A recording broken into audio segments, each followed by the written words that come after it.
ఇప్పుడే Country Delight యాప్ని download చేసుకోండి. Download the Country Delight app now.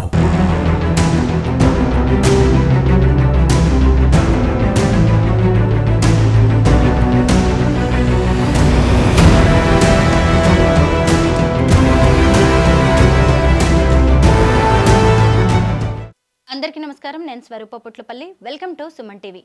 ఒక హత్య ఎన్నో ప్రశ్నలు రేకెత్తిస్తోంది. కూకట్పల్లి సహస్ర పోస్ట్ మార్టం రిపోర్టు చూస్తే ఎవరికైనా ఒళ్ళు జలధరిస్తుంది. వ్యక్తిగత కక్షతోనే పాప ప్రాణాలు తీయడమే లక్ష్యంగా అతను ఈ దారుణానికి పాల్పడినట్టుగా తెలుస్తోంది. ప్రస్తుతం నాతో పాటు ఉన్నారు సైకియాట్రిస్ట్ నవీన్ గారు. ఆయనతో మాట్లాడి అనేక విషయాలు తెలుసుకుందాం. నమస్తే డాక్టర్ గారు. నమస్తే. సహస్ర పోస్ట్ మార్టం రిపోర్ట్లోని విషయాలను మీరు కూడా గమనించారు. దాన్ని బట్టి చూస్తే ఆ హంతకుడి మానసిక స్థితి ఎలా ఉందని మీరు అనుకుంటున్నారు?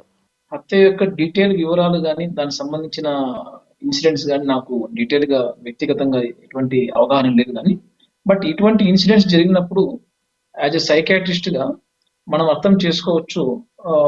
ఇటువంటి క్రైమ్స్ కొద్దిగా హీనస్ మర్డర్స్ కింద వస్తాయి. హీనస్ క్రైమ్స్ అంటారు. ఇవి ఒక 20-25 ఇయర్స్ యూత్ వాళ్ళు ఇలాంటి క్రైమ్స్ పాల్పడుతున్నారంటే మనం ఒక కాంప్లికేటెడ్ మల్టీ కాజ్ తోటి కూడుకున్న ఒక కాంప్లికేటెడ్ ఇష్యూగా చూడాల్సి వస్తుంది. ఆ ఇన్సిడెంట్ వెనకాల ఆ యొక్క ఒక పర్సనా, మల్టిపుల్ పర్సన్సా, దానికి వెనక దాగి ఉన్న స్టోరీ ఎంత ఇబ్బందికరమైన పరిస్థితులు తనని అలా షేప్ చేశాయా, లేకుంటే ఈ రకమైన ఇన్సిడెంట్ దాకా ఇంత క్రైమ్ ఓరియంటెడ్ గా థింకింగ్ ఎప్పటి నుంచి అలవాటు పడ్డాడు, స్ట్రెంగ్త్ను మనం అండర్స్టాండ్ చేసుకోవాలి. సో ఆ వ్యక్తి కంప్లీట్ గా ఒక యాంటీ సోషల్ పర్సనాలిటీతో ఉన్నాడా, ఒక డిసోషియల్ లేకుంటే కండక్ట్ డిజార్డర్ లాంటి ఒక బిహేవియర్ సమస్యలతోటి ఆ అబ్బాయి యొక్క డెవలప్మెంట్ జరుగుతుందా, ఇది మనం గమనించాల్సి వస్తుంది. తర్వాత ఆ అబ్బాయి ఎంత ఐక్యూ లెవెల్, అంటే కాస్త ఉన్న నాలెడ్జ్ కానీ లేకుంటే వర్క్ కానీ అకాడమిక్స్ థింగ్స్ కానీ ఎంతవరకు తన లైఫ్ లో ఇంపార్టెన్స్ ఇస్తున్నాడు, ఫ్యామిలీ వాల్యూస్ ఏంటి, ఇలాంటివి కూడా మనం గమనించాల్సి వస్తుంది. తర్వాత ఫ్యామిలీ యొక్క బాండింగ్స్ వీళ్ళు ఎలా షేప్ చేస్తున్నారు, ఇది కూడా మనం చూడాల్సి వస్తుంది. ఎందుకంటే వీళ్ళు యొక్క ఇంతకుముందు గతంలో ఉన్న కక్షలు కానీ లేకుంటే ఒక యాంగర్ ని, ఒక కోపావేశాలకు గురైనప్పుడు ఎలా రిప్రజెంట్ చేసే విధానం వీళ్ళ ఫ్యామిలీలో లో సెన్సిటివిటీగా ఉన్నాయా, అంటే ఇతరులను హర్ట్ చేసైనా సరే మన యొక్క బాధని, కోపాన్ని వ్యక్తీకరించాలి అన్న ఒక కామన్ మెథడ్ లో రొటీన్ లైఫ్ లో పాటుగా అయిపోతుంది వాళ్ళకి. ఇవన్నీ తర్వాత వైలెన్స్ కి ఎంత సెన్సిటివ్ ఉన్నారు కమ్యూనిటీలో కానీ, తన వ్యక్తిలో కానీ, ఫ్యామిలీలో కానీ, ఒక వైలెన్స్ ని లేకుంటే డేంజరస్ వెపన్స్ ని ఎంత యాక్సెసిబుల్ గా ఉన్నారు, ఎంత సెన్సిటివ్ ఉన్నారు, ఇలాంటి బిహేవియర్ ని ఇలాంటి క్రైమ్ రూపంలో చూపించడంలో, వైలెన్స్ రూపంలో ఎక్స్పీరియన్స్ మర్డర్ కేసు చూసినప్పుడు ఖచ్చితంగా ఇది తెలిసిన వాళ్ళ పనే అన్నట్టుగా కూడా అనిపిస్తుంది. ఆ బిల్డింగ్ లో వాళ్ళే చేసి ఉంటారు అని కూడా అనుమానిస్తున్నారు. అంటే వాళ్ళతో ఏదైనా గొడవలు ఉంటే వాటిని పిల్లల మీద చూసే అవకాశం ఉంది అంటారా? అంటే కొందరు వ్యక్తిగతంగా గ్రడ్జ్ని మెయింటైన్ చేసే పర్సనాలిటీగా ఉన్నలాంటి వాళ్ళు ఉంటే కదా డెఫినెట్ గా తల్లిదండ్రుల పైనో లేకపోతే వాళ్ళ ఫ్యామిలీ పైనో వచ్చే కోపావేశాలు, మనసు అంగీకరించకపోయిన కొన్ని విషయాలు, ఇలాంటి హార్డ్ ఫీలింగ్స్ ని ఈజీగా దొరికే ఛాన్సెస్ చిన్న పిల్లలు, వాళ్ళ పిల్లలు, ఇలాంటి యంగ్ ఏజ్ పిల్లల్లో వాళ్ళని చూపించి వాళ్ళ కోపావేశాన్ని చల్లార్చుకునేలాగా ఇలాంటి మెథడ్స్ చేస్తుండొచ్చు. ఇవి కంప్లీట్ గా ఒక క్రైమ్ ఓరియంటెడ్ గా ఉండే ఒక థింకింగ్. దీన్ని ఒక రకంగా చెప్పాలంటే కోవర్టెడ్ అగ్రెషన్ అంటారు. అంటే తనకున్న కోపాన్ని డైరెక్ట్ గా వ్యక్తీకరించకుండా, మాట రూపంలో చెప్పకుండా, కమ్యూనికేషన్ చేయకుండా చేతల్లో చూపిస్తూ అందులో ఈజీగా దొరికే వాళ్ళు ఎవరుంటారు, తనకు తెలిసిన వాళ్ళు, తన ఫ్యామిలీ తోటి ఉన్న గొడవలు కానీ, తన వ్యక్తిగతంగా ఉండే గొడవలు కానీ వాళ్ళు డైరెక్ట్ గా కమ్యూనికేషన్ చేయలేకుండా, లేకుంటే కమ్యూనికేషన్ చేసే పద్ధతులతోటి వాళ్ళు పరిష్కారాన్ని, తనకున్న ప్రాబ్లము, కన్ఫ్లిక్ట్ ని, సమస్య పరిష్కరించుకోకుండా, ఇలాంటి ఒక ఈజీగా దొరికే వనరబుల్ అయ్యే గ్రూప్ ఎవరు అంటే చిన్న పిల్లలు, వాళ్ళ యొక్క ఆడవాళ్ళు, ఫీమేల్స్, ఇలాంటి వాళ్ళ ఇంటి పైన చేసే పనితోటి వీళ్ళు వాళ్ళ యొక్క కక్షని, వాళ్ళ యొక్క కోపాన్ని వ్యక్తీకరించడానికి ప్రయత్నం చేస్తుంటారు. ఇది ఒక రకంగా చెప్పాలంటే ఆ వ్యక్తిలో ఉన్న ఒక కోవర్ట్ అగ్రెషన్ అంటారు. అంటే ఖచ్చితంగా ఇది చిన్న పిల్లవాడైనా సరే లేకుంటే ఎదిగిన అడల్ట్ అయినా సరే వాళ్ళని ఒక ఫిజికల్ గా హర్ట్ చేయాలి అన్న వైలెంట్ టెండెన్సీ ఏదైతే ఉందో ఇది ఒక రకంగా యాంటీ సోషల్ టెండెన్సీ.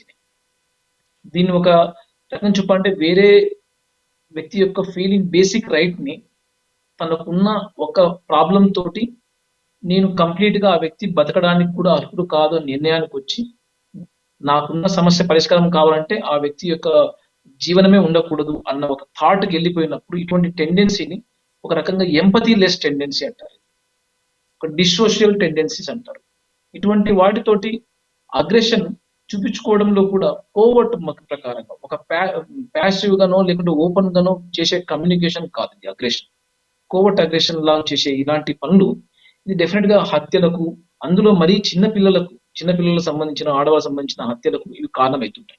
ఎస్, ఆ అవకాశం కోసం తనకు ఇలాంటి ప్రీ ప్లానింగ్ అంటే ఒక మర్డర్ చేసే ముందు ఒక ఎంతవరకు సక్సెస్ఫుల్ చేయడంలో ప్లాన్, తర్వాత ప్రీ ప్లాన్ గా ఏమేమి ఎన్విరాన్మెంట్ ఉందో అటువంటి క్రియేట్ చేసుకోవడము, ఇవన్నీ కూడా clear cut planning type of murders లాగానే చూడొచ్చు.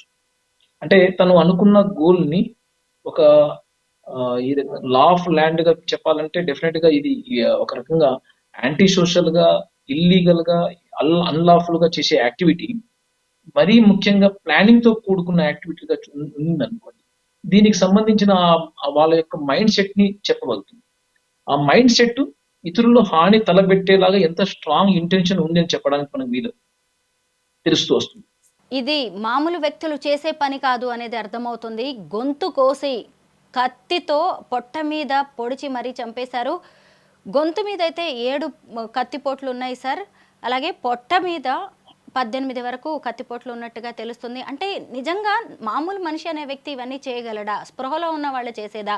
అంటే అతను డ్రింక్ చేసి ఉండవచ్చా, లేదంటే గంజాయి లాంటిది మత్తు పదార్థాలు ఏమైనా సేవించి ఇలాంటి పనులు చేసే అవకాశం ఉందా? ఎస్ అండి, ఇది మరి ఆ ఇన్సిడెంట్ కి సంబంధించిన లోతైన విశ్లేషణ చేస్తే జనరల్ గా వ్యక్తి యొక్క పర్సనాలిటీలో ఎటువంటి ఇంపల్సెస్ ఉన్నాయి, దీనికి తోడుగా వాళ్ళ యొక్క సైకలాజికల్ కండిషన్స్ ఎలాంటి ఇబ్బందులతో ఉన్నాయి అంటే ఒక రకంగా ఇరిటబిలిటీ, ఒక యాంగర్ ని కంట్రోల్ చేసుకునే తెలియని గుణాలు, ఇలాంటి పర్సనాలిటీ గుణాలు సబ్స్టెన్స్ యూజ్ లో ఎక్కువగా నమోదు కూడా అవుతుంటాయి. ఆల్కహాల్ కానీ లేకుంటే ఇతరత్ర డ్రగ్స్, గాంజా లాంటి డ్రగ్స్ కానీ ఇవి కొంతవరకు ఇన్హిబిషన్స్ తగ్గించడంలో పనిచేస్తాయి. అది డైరెక్ట్ గా ఇండైరెక్ట్ గా దాన్ని ఆల్కహాల్ తీసుకున్న లేకుంటే డ్రగ్స్ తీసుకున్న స్టేట్ లో క్రైమ్స్ యొక్క ఇన్వాల్వ్మెంట్ రేట్స్ ఒక దాదాపుగా 3 నుంచి 7 రెట్లుగా ఎక్కువ నమోదవుతుంటాయి. సో దట్స్ వై ఇలాంటి మృగాళ్ళకి పోలీసులకు దొరుకుతాము అనే భయం ఉండదా? కాస్త ముందు కన్సిక్వెన్సెస్ గురించి ఆలోచన చేసే నిర్ణయాలు తీసుకునే స్వభావం ఉండింటే కదా వీళ్ళలో కాస్త కూస్తో తక్కువగా ఇలాంటి పద్ధతులు ఎంచుకోవడం జరుగుతుంది. ఒకవేళ ముందు కన్సిక్వెన్సెస్ ఉన్నా కూడా వాళ్ళు దానికి కూడా రెడీ అయిపోయి దానికి బేఖాతరు చేసే టెండెన్సీ ఉన్న వాళ్ళు ఇది ఒక రకంగా పూర్తిగా యాంటీ సోషల్ టెండెన్సీ లాంటి వాళ్ళు. సో ఇటువంటి టెండెన్సీ ఉన్న వాళ్ళు ఈవెన్ కన్సిక్వెన్సెస్ కూడా దాన్ని బేఖాతరు చేస్తుంటారు. Thank you so much sir. Sahasra కేసుకి సంబంధించి అనేక ఉపయోగపడే అంశాలు చెప్పారు. Thank you so much. నమస్తే.